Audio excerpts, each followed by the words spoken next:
Baik, mari kita baca bersama-sama ayat ini. 2, 3, ya. Dalam hidupnya sebagai manusia, ia telah mempersembahkan doa dan permohonan dengan ratap tangis dan keluhan kepada Dia yang sanggup menyelamatkannya dari maut. Dan karena kesalehannya, ia telah didengarkan.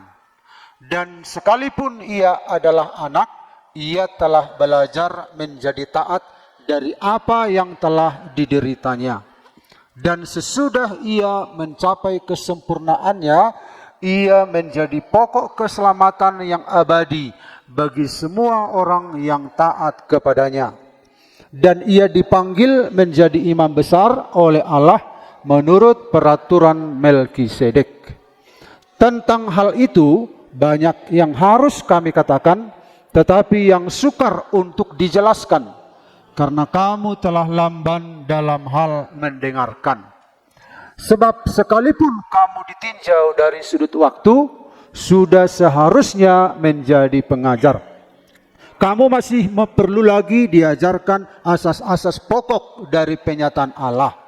Dan kamu masih memerlukan susu, bukan makanan keras. Sebab barang siapa masih memerlukan susu, ia tidak memahami ajaran tentang kebenaran, sebab ia adalah anak kecil.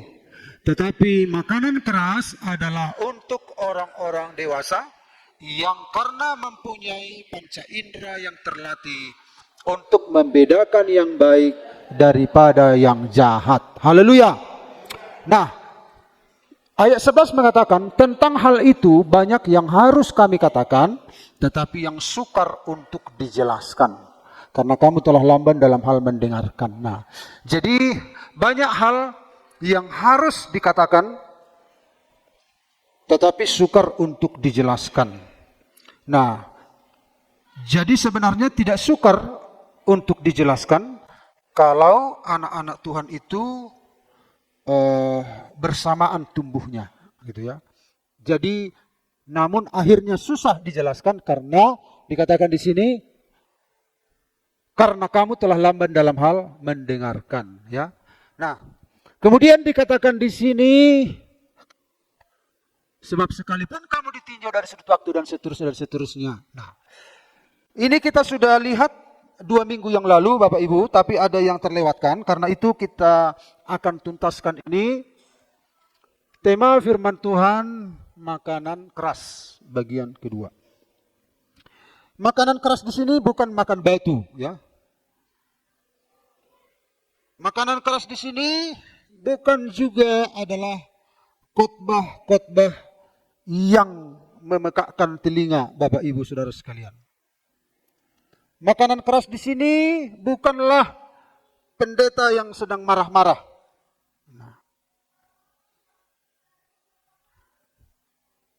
Jadi kalau ada sebuah gereja, wah, bahasa keluar hujung gereja, karas-karas bang jamita, gak bidang tanah, dang tahan nama BG. Memang ikut keras do jamita. Kami nang terbiasa do. Alana nggak dewasa kami. Tahan do pinggol nami BG katanya. Salah mengerti, makanan keras bukan itu. Ya. Jadi makanan keras itu bukan dari sisi pengkhotbahnya, tapi dari sisi pendengarnya, ya. Bukan dari sisi pengkhotbahnya.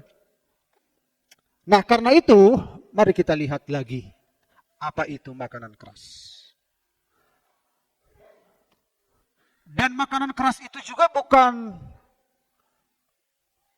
merupakan khotbah yang terus terang, tetapi makanan keras itu kita melihat nanti di bagian ini. Karena khotbah itu memang harus terus terang. Kebenaran harus disampaikan terus terang. Kalau tidak terus terang, ya bukan firman lagi namanya.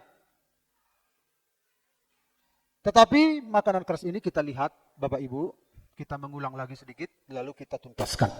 Iya. Sebab sekalipun kamu ditinjau dari sudut waktu, sudah seharusnya menjadi pengajar. Kamu masih perlu lagi diajarkan asas-asas pokok dari penyataan Allah. Dan kamu masih memerlukan susu, bukan makanan keras. Jadi susu itu adalah asas-asas pokok, dasar-dasar keselamatan. Jadi kalau dasar-dasar keselamatan saja kita belum terima, maka kita tidak mungkin untuk memahami makanan keras ini. Makanya anak Tuhan itu kalau setia dengar firman, dia akan semakin bertambah pengetahuan dan bertambah dewasa. Ya. Nah, jadi yang pertama kita lihat di sini, sekalipun kamu ditinjau dari sudut waktu, sudah seharusnya menjadi pengajar, kamu masih perlu lagi diajarkan asas-asas pokok dari penyataan Allah. Nah, jadi yang pertama makanan keras itu adalah sebuah tanggung jawab atas pertumbuhan iman sendiri. Nah, sementara orang ini masih perlu lagi diajarkan. Berarti dia belum punya kemandirian dalam pertumbuhan imannya sendiri. Belum mandiri dia. Jadi kalau dia dilepaskan, dia sepertinya tidak bisa berbuat apa-apa. Karena masih dilayani. Masih perlu lagi diajarkan. Artinya dia belum punya tanggung jawab tentang bagaimana supaya aku tidak lapar. Bagaimana kalau haus berarti aku harus minum. Kalau lapar aku harus makan. Nah, dia punya kesadaran itu. Nah, dalam kekristenan di sini tanggung jawab pertumbuhan rohani artinya setelah dia mendapatkan asas-asas dasar-dasar ini, maka dia sendiri punya beban di dalam dirinya. Aku harus berdoa. Aku harus baca Alkitab. Aku butuh Tuhan. Nah, jadi tidak dikatakan, kamu harus butuh Tuhan. Enggak. Baca Alkitabmu. Enggak. Berdoa kau. Enggak. Dia sendiri. Jadi kalau kita katakan, berdoa kau. Yang butuh doa itu, yang membutuhkan berarti saya menginginkan orang itu berdoa. Baca Alkitabmu, berarti saya yang menginginkan orang itu baca Alkitab, sementara orang itu belum tentu. Nah, tanggung jawab yang dimaksud di sini, tanggung jawab atas pertumbuhan iman adalah dia yang merasa butuh. Dia yang merasa butuh Tuhan, makanya dia berdoa. Dia yang merasa butuh makanan rohani, makanya dia baca Alkitab. Lalu dia misalnya HP, langsung, udah kelamaan aku ini, Nah, boleh-boleh saja kan, nengok HP. Terus ada kesadaran, kayaknya udah kelamaan saya ini. Langsung apa lagi? Nah, gitu. Jadi artinya dia yang punya tanggung jawab terhadap pertumbuhannya, bukan orang lain. Nah, orang yang punya tanggung jawab ini sinyal-sinyal dewasa begitu. Nah, jadi kemanapun dia pergi, dia sendiri yang butuh, yang mencari. Tapi kalau dia belum dewasa, dia masih diintervensi. Kamu harus begini, kau harus begini, kau harus begini, kau begini, begini. Tapi kalau nggak ada yang mengintervensi, bingung dia, bingung. Nah, karena memang masih butuh pengkawalan. Nah, apa asas-asas itu? Asas-asas itu kita sudah melihat di dalam Ibrani 6 ayat 1 sampai 2. Minggu kemarin ada 6. Menurut Ibrani pasal 6 ayat 1 sampai 5, pertobatan, iman, ada lagi yang ingat? Baptisan, apalagi? Penumpangan tangan, kebangkitan orang mati, penghakiman kekal. Jadi ternyata itu ajaran dasar. Nah, bagaimana kita bisa next level, ya? Atau istilah kemudian level up, atau istilah lain lagi beralih, move on begitu. Ada lagi istilah lain? Ya, elevate, banyak kali istilah. Sampai kebanyakan istilah jadi lupa melakukan. Nah, artinya ini ada dasar. Misalnya ini pondasi, ini rumah. Tadi apa? Iman, pertobatan, ini batu-batu ini. Apalagi? Baptisan, penumpangan tangan, kebangkitan orang mati, penghakiman kekal. Ini pondasi. Nah, kalau kita membangun kan tidak hanya pondasi. Tapi puji Tuhan sudah ada dalam pondasi ini. Nah, bagaimana kalau orang tidak ada pondasi ini? Dibaptis pun enggak, beriman pun enggak. Jadi itu terjadi ini semua terjadi secara normal. Tidak usah dia apa. Jadi kalau dia beriman kepada Kristus, percaya kepada Kristus, itu baptisan itu terjadi dengan normal, tidak tidak dipaksa-paksa ya. Dan pengajaran lain.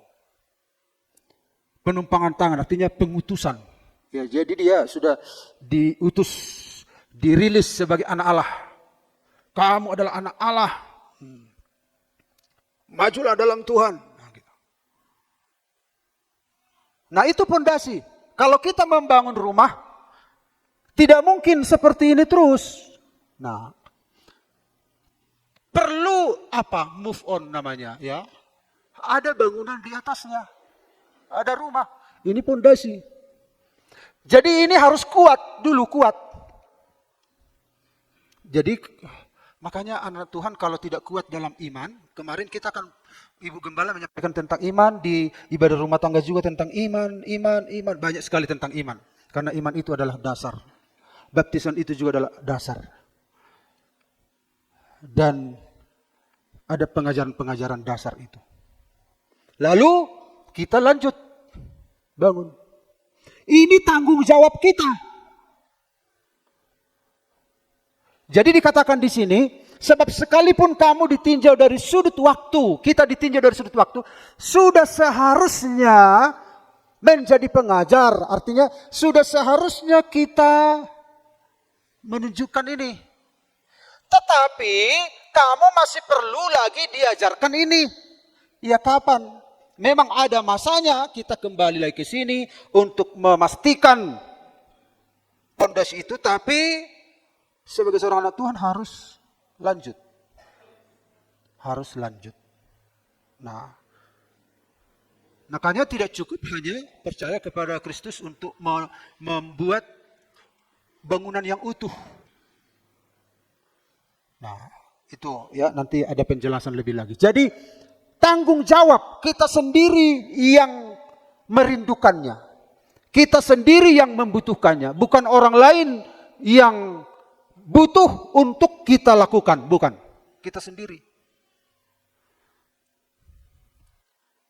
Misalnya kita jalan-jalan, menengok pemandangan indah di pantai. Lalu kita bisa jaga diri kita. Aduh, ini kayaknya enggak cocok ini untuk seorang Kristen, enggak pantas begini. Langsung kita sendiri yang menjaga, ya, kita sendiri. Entahkah kita sendiri, entahkah kita rame-rame, dimanapun kita sendiri yang membutuhkan untuk bertumbuh ini. Bagaimana supaya kita sabar, kita sendiri yang muncul dari dalam diri kita untuk menggenapi firman-Nya. Bagaimana kita, jadi kita nggak dipaksa, sabar kau apa, atau nggak gitu. Tapi dari kita, Tuhan, aku sepertinya nggak sabar ini. Saya mau Tuhan sabar.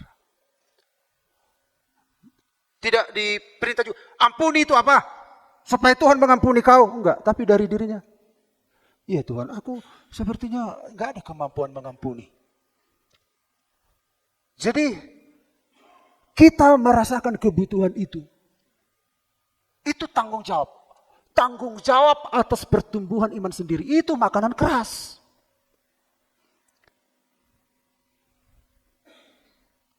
Itu makan keras. Tapi kalau seorang bayi kan nggak ada tanggung jawab. Tanggung jawabnya semua dari luar. Seperti seorang anak mudanya itu. Unang hudalaniho.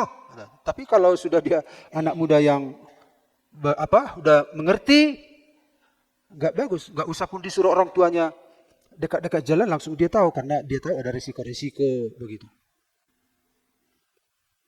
Kalau misalnya anak kecil kan main pisau, karena anak kecil kan nggak tahu kegunaan pisau, langsung orang tuanya langsung merampas. Sana, minta.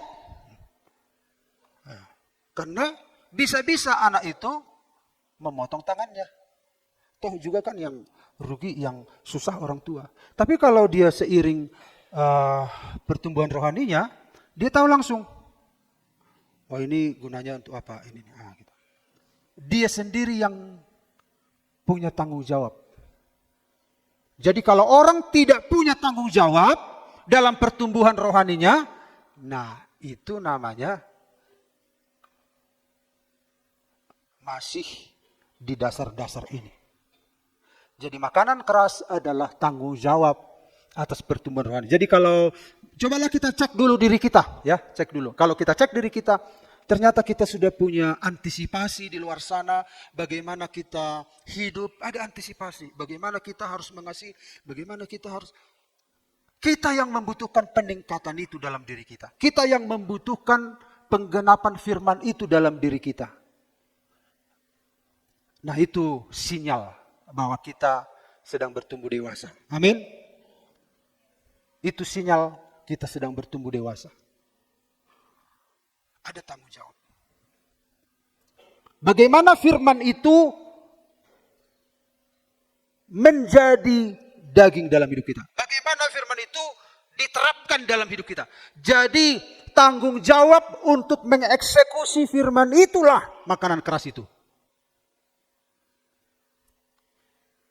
Bukan khotbah saya yang melatang-latang dari sini. Lala saudara mapitak, enggak. Bukan itu. Makanan keras adalah adanya sebuah tanggung jawab akan pertumbuhan iman sendiri. Amin. Dan saudara, kita ini semua mandiri. Walaupun saya, ada istri saya, ada anak saya, kami sama-sama. Siapa yang bisa mengawasi pikiran saya? Mereka melihat badan saya di sini. Tapi siapa yang bisa mengetahui pikiran saya? Apa yang saya pikirkan, apa yang saya bayangkan. Sayalah yang bertanggung jawab. Nah, orang yang sedang bertumbuh dewasa itu, dia bertanggung jawab.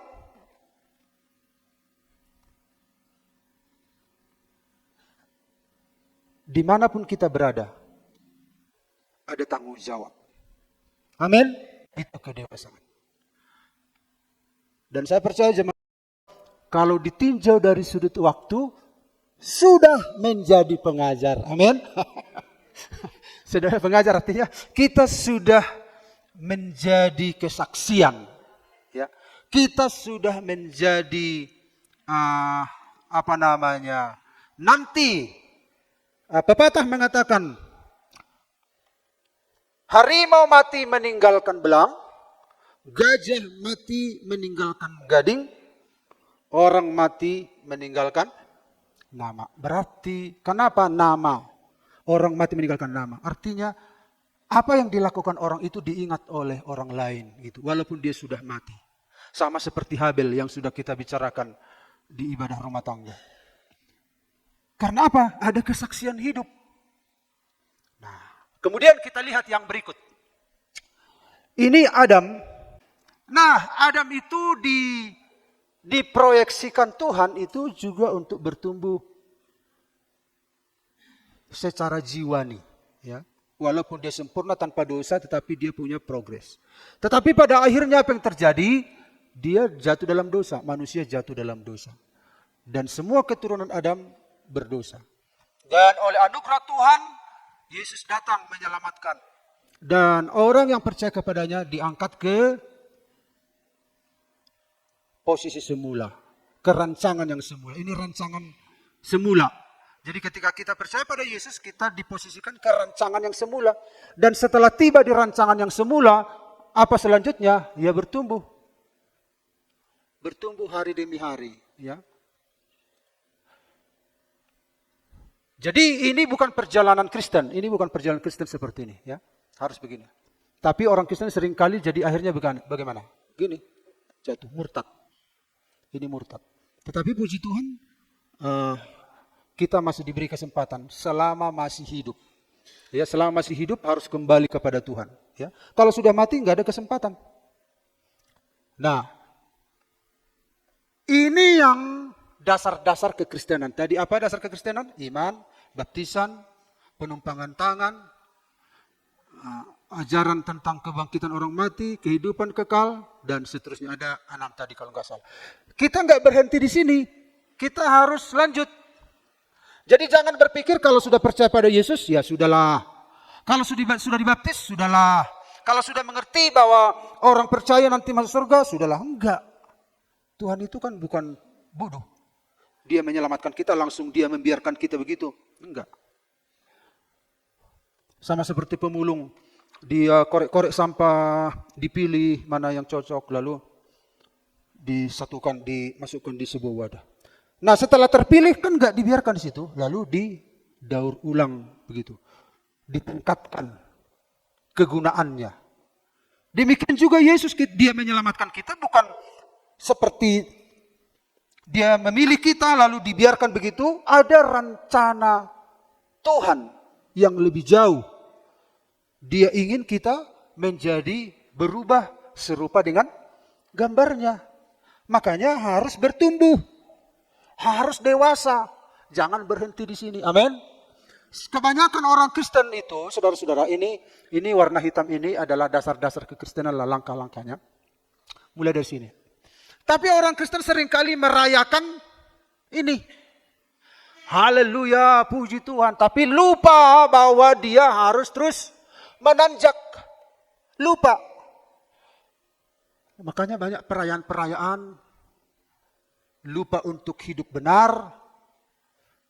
Lupa untuk hidup kudus. Lupa mengasihi, lupa sabar, lupa melakukan kebenaran. Tetapi yang dimaksud oleh penulis Ibrani, ini tanggung jawab kita. Kita diselamatkan sampai di sini oleh anugerah, tetapi untuk naik itu berdasarkan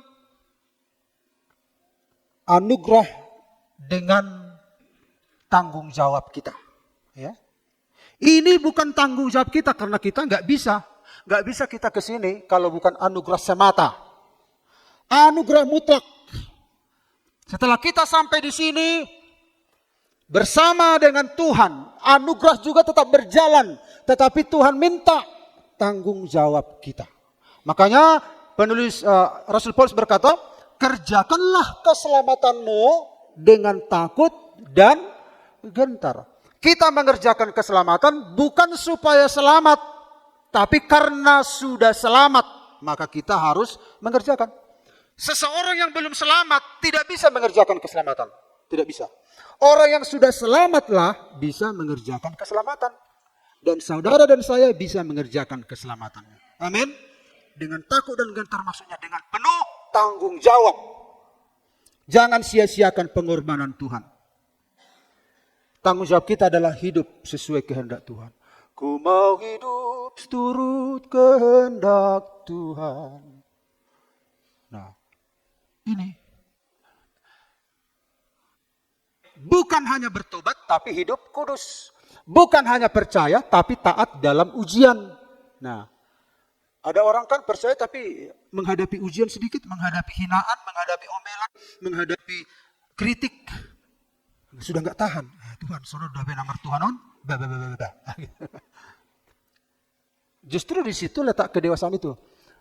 Bukan hanya pengalaman rohani tetapi karakter. Nah, ini kelemahan-kelemahan banyak orang Kristen. Pengalaman rohaninya luar biasa, tapi karakternya tidak bertumbuh. Makanya harus seimbang antara karisma dan karakter. Di kalangan Pentakosta karismatik itu, karisma itu langsung paham ya. Karunia-karunia roh. Tapi karakter lupa. Seperti dia Najono kan tu langit di bagasan pemujian nahu Tuhan. Najono kan tu langit kata orang. Jonok Tuhan nih. Alai dung keluar si gereja. Najono ka Tuhan tuh.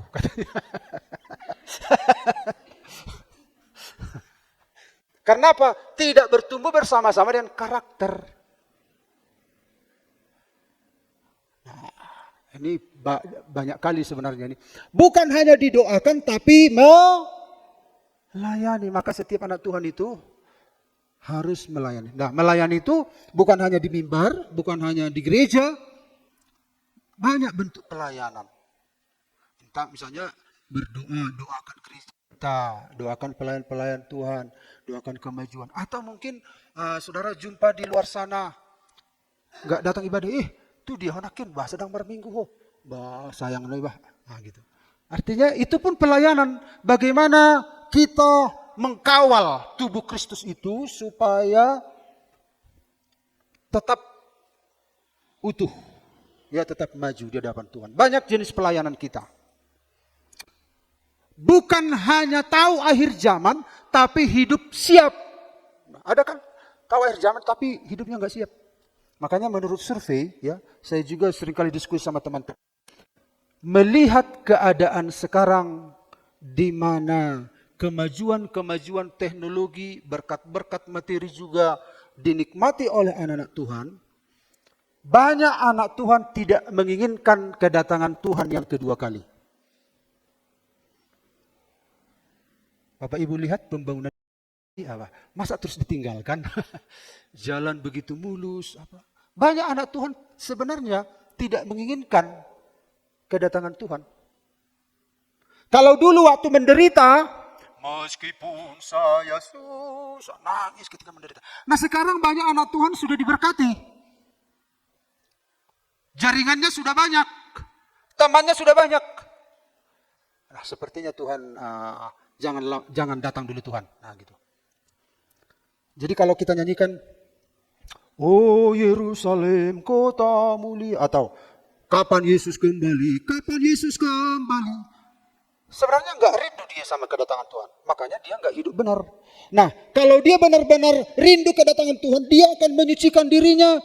Dia akan menjaga hidupnya benar. Bagaimana supaya nanti kalau Tuhan datang, dia berkenan di hadapan Tuhan. Jadi saudara-saudara, bukan hanya tahu akhir zaman, tapi hidup siap. Bukan hanya belajar, tapi mengajar, berbagi hidup. Bukan hanya diselamatkan, tapi diubahkan. Ya. Nah, makanan keras. Sebab barang siapa masih memerlukan susu, ia tidak memahami tentang kebenaran. Nah, ternyata makanan keras itu adalah pemahaman tentang kebenaran. Itu makanan keras. Ya. Dan maksudnya adalah hidup dalam kebenaran. Kalau dia memahami kebenaran, berarti dia hidup dalam kebenaran.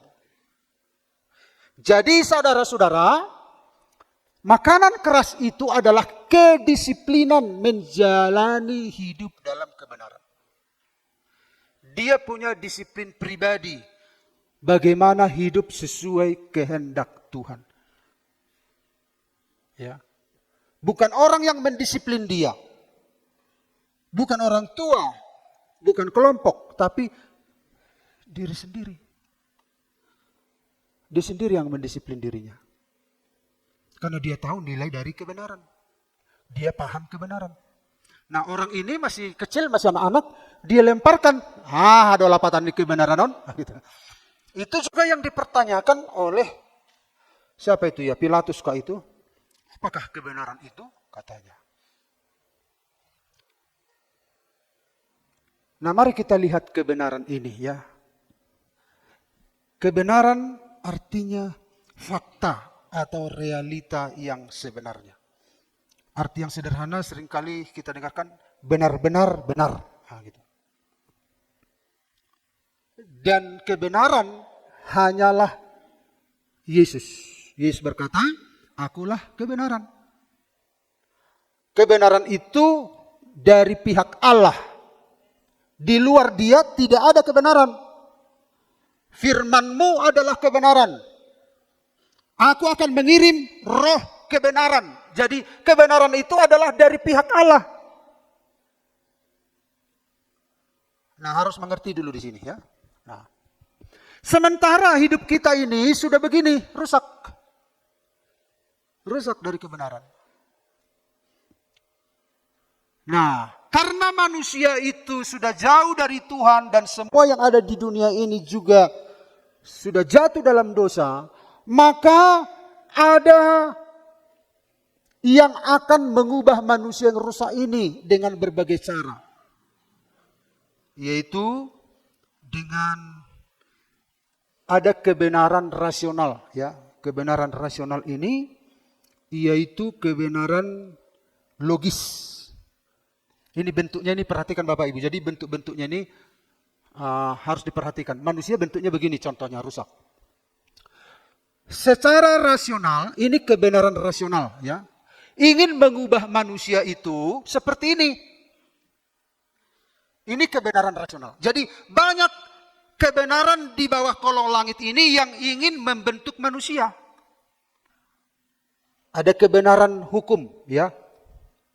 Kebenaran hukum ini yaitu benar jika dinyatakan sah menurut undang-undang. Ya. Ini kebenaran hukum. Jadi hukum ingin mengubah manusia yang rusak ini seperti ini. Perhatikan bentuk-bentuknya. Ada kebenaran demokrasi, artinya terbanyak. Kalau sebagian besar, misalnya 70% memilih bersuara A, berarti itulah kebenaran. Kalau 30% berkata B, berarti tidak kebenaran. Artinya berdasarkan suara terbanyak, itulah kebenaran. Itulah yang sedang terjadi di zaman sekarang. Viral ya. Semakin viral, walaupun salah, itulah kebenaran. Walaupun sesat, tapi kalau yang memviralkan ini, yang pelakunya adalah orang terkenal, akhirnya jadi benar. Kalau kata banyak orang ini benar, maka benar. Karena firman Tuhan mengatakan ini dan minoritas berarti kalah. Nah ini kata demokrasi. Jadi demokrasi ingin membentuk ulang manusia itu. Jadi kasihan manusia ini. Ini ada witonokku katanya. Ada juga kebenaran budaya. Menurut etika budaya. Ya. Kalau dianggap wajar dan baik oleh tradisi masyarakat, maka itulah kebenaran. Kalau di sini demokrasi, suara Tuhan adalah suara rakyat katanya. Jadi kalau rakyat berkata ini, wah itu kebenaran. Kalau ini menurut budaya. Jadi ini juga ingin mengubah manusia yang rusak itu menurut ini. Ada juga kebenaran agama. Wah, inilah wahyu dari Tuhan. Ingin mengubah manusia. Tapi semua bentuknya begini. Ini ingin mengubah ini. Ini ingin mengubah ini. Sesuai dengan bentuknya masing-masing. Nah, tetapi kebenaran itu adalah Yesus Kristus. Karena ini semua sudah ada di bawah kuasa dosa. Yang bisa mengubah kita sesuai dengan awalnya kita diciptakan adalah ini. Jadi saudara-saudara, bagaimana supaya kita menjadi seperti Yesus? Maka diberikanlah firman. Makanya beberapa minggu ini kan kita bicara tentang firman Allah yang mengubah hidup. Tidak ada yang bisa mengubah hidup manusia sesuai kehendak Allah kalau bukan firman Tuhan. Nah firman Tuhan itu saudara-saudara ditopang oleh roh kebenaran. Firman kebenaran, roh kebenaran membawa kepada kebenaran. Ini tidak bisa membawa kita kepada kebenaran yang sejati. Jadi bagaimana supaya kita bisa kembali ke rancangan Allah yang semula itu sesuai gambar dan rupa Allah? Kita harus punya kedisiplinan menjalani hidup dalam kebenaran. Dan acuannya adalah firman Tuhan. Yesus Kristus. Bukan ini acuannya. Ini hanya memoles kita tetapi tidak bisa sesuai dengan gambar Allah. Makanya saudara-saudara, manusia itu makin lama makin berubah. Dulu kita dari gambar seperti ini, kita akhirnya begini dulu, akhirnya jadi rusak. Nah sekarang begini. Bagaimana kita melakukan firman? Kita sendiri yang mempunyai disiplin itu. Bukan orang mendisiplin kita. Kita sendiri yang punya pengetatan itu dalam diri kita. Tuhan, aku nggak boleh ada akar pahit dalam hatiku, Tuhan. Tidak dikata, jangan akar pahit. Iya, aku nggak akar pahit. Akar pahit kan di hati orang itu, bukan di ucapan. Ya Tuhan, Tuhan molosono de Tuhan, de Tuhan. Tapi Tuhan berkata, jika ada, kalau engkau datang ke dalam rumah Tuhan, engkau membawa persembahan, tapi ada sesuatu yang salah dalam hatimu, engkau berkata, Tuhan tinggalkan dulu itu, lalu berdamai dulu dengan orang lain, lalu balik lagi. Wah, ini perjuangan dalam diri kita. Saudara sendiri yang punya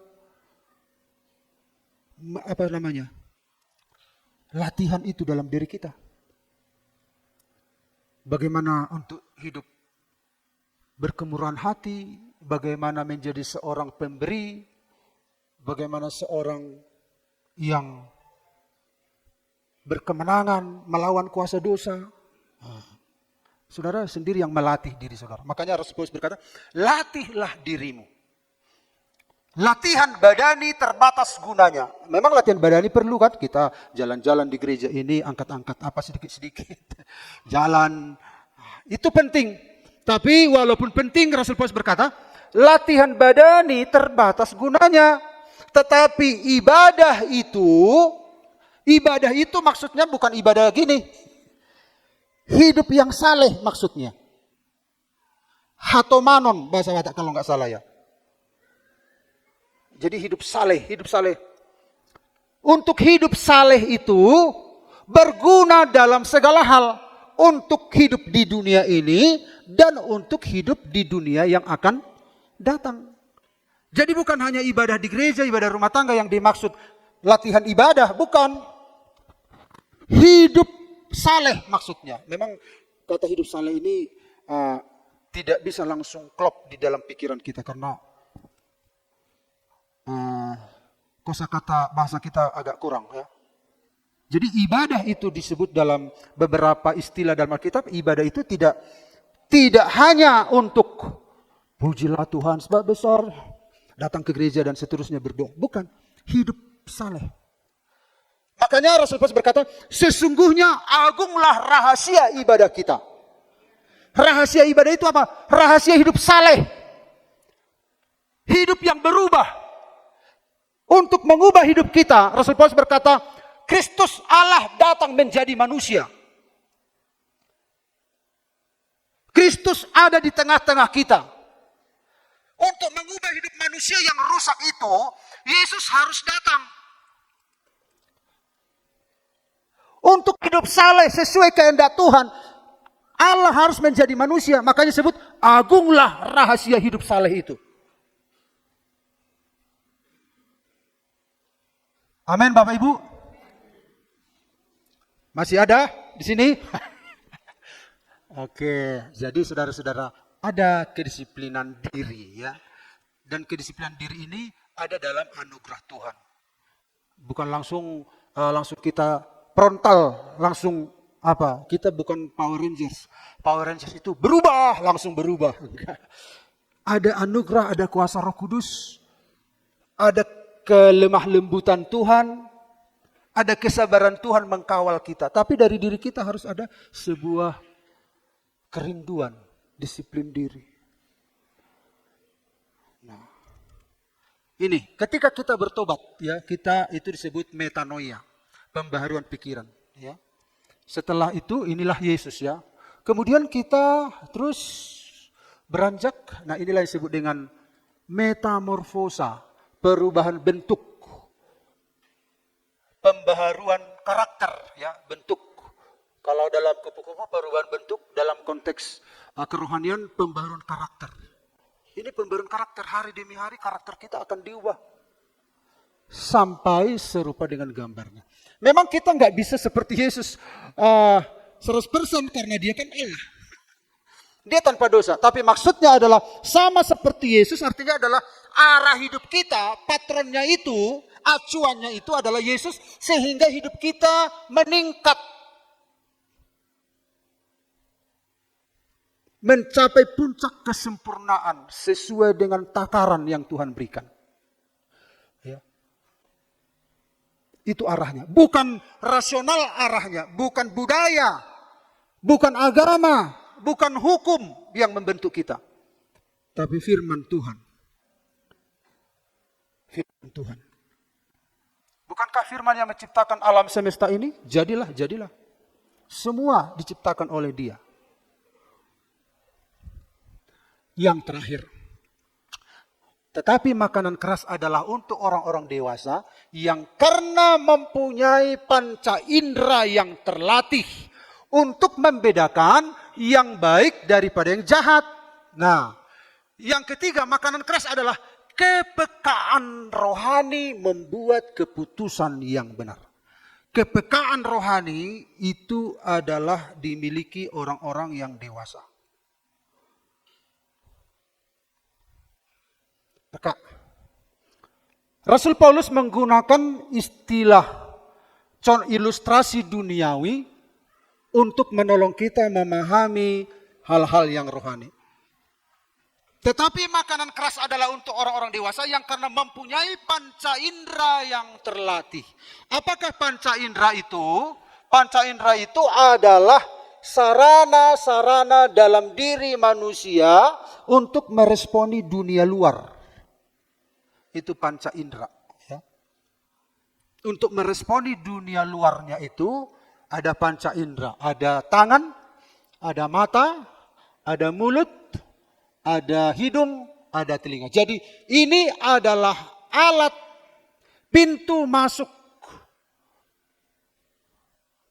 untuk dari dunia diresponi oleh manusia. Itu pintu masuknya. Nah, apa artinya secara rohani? Mata ini pencerahan rohani. Pencerahan rohani, mata hati yang terang. Kalau masih ingat Bapak Ibu firman Tuhan, memiliki mata hati yang terang.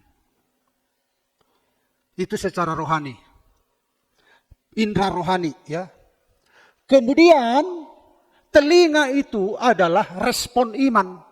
Iman timbul dari pendengaran. Pendengaran oleh firman Kristus. Jadi telinga itu merespon. Seperti mendengar gosip, mendengar fitnah, mendengar apa. Nah gitu. Pintu masuknya telinga. Secara rohani, telinga rohani itu adalah respon iman. Untuk merespon. Kemudian mulut itu mengecap itu di dalam arti rohani mengalami anugerah, mengecap anugerah. Kecaplah dan lihatlah betapa baiknya Tuhan. Artinya secara rohani mengalami anugerah Tuhan. Kemudian hidung membau atau mencium. Sensitivitas, sensitif, moral. Ya.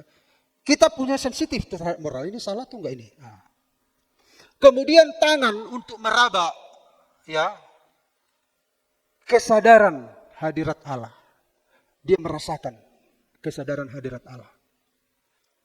Jadi orang yang sudah dewasa rohani, dia punya kepekaan rohani. Dia peka, ini semua peka.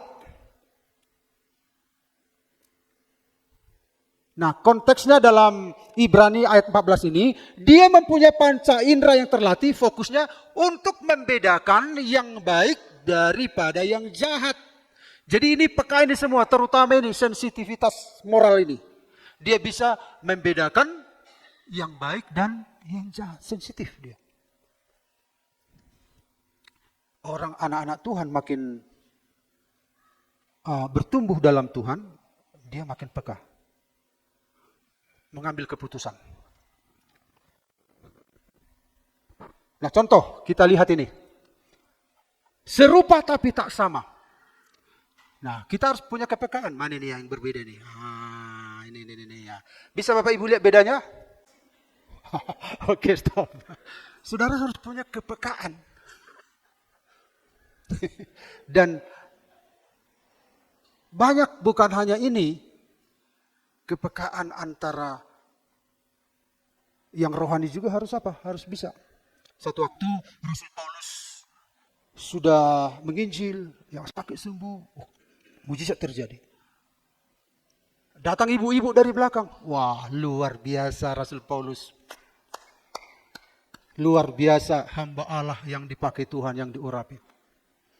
Paulus, enggak apa, hari pertama enggak apa dia, enggak dia respon. Hari kedua, wah, luar biasa.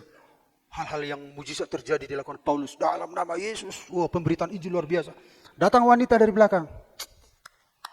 Luar biasa. Haleluya. Rohani. Hari berikut, ternyata Paulus sudah mulai apa? Mulai peka. Hari berikut, beritakan firman Allah, dahsyat. Datang perempuannya. Hai hamba-hamba Allah yang maha tinggi, kalian luar biasa. Apa kata Paulus? Lalu Paulus berbalik, enyah kau iblis. Wah. Positifnya yang disampaikan, tetapi ternyata iblis punya kepekaan rohani. Ternyata wanita ini antek-anteknya dukun. Antek-anteknya dukun, kuasa kegelapan. Bisa juga kuasa kegelapan meniru yang rohani. Kadang kuasa kegelapan mendukung hal yang pertodion di gereja, bisa. Tapi kita harus punya kepekaan. Banyak hal di mana kita harus punya kepekaan. Orang dewasalah yang punya kepekaan itu. Amin Bapak Ibu. Jadi pelajaran yang kita dapatkan di sepanjang 2 minggu tema khotbah makanan keras. Makanan keras adalah apa? Tanggung jawab untuk pertumbuhan iman sendiri. Yang kedua, disiplin untuk hidup dalam kebenaran. Yang ketiga, kepekaan rohani. Punya panca indera yang terlatih. Tidak dibodohi. Bapak Ibu akan melihat di YouTube di mana bertebaran. Ada yang positif, ada yang negatif. Tapi saudara harus punya kepekaan rohani.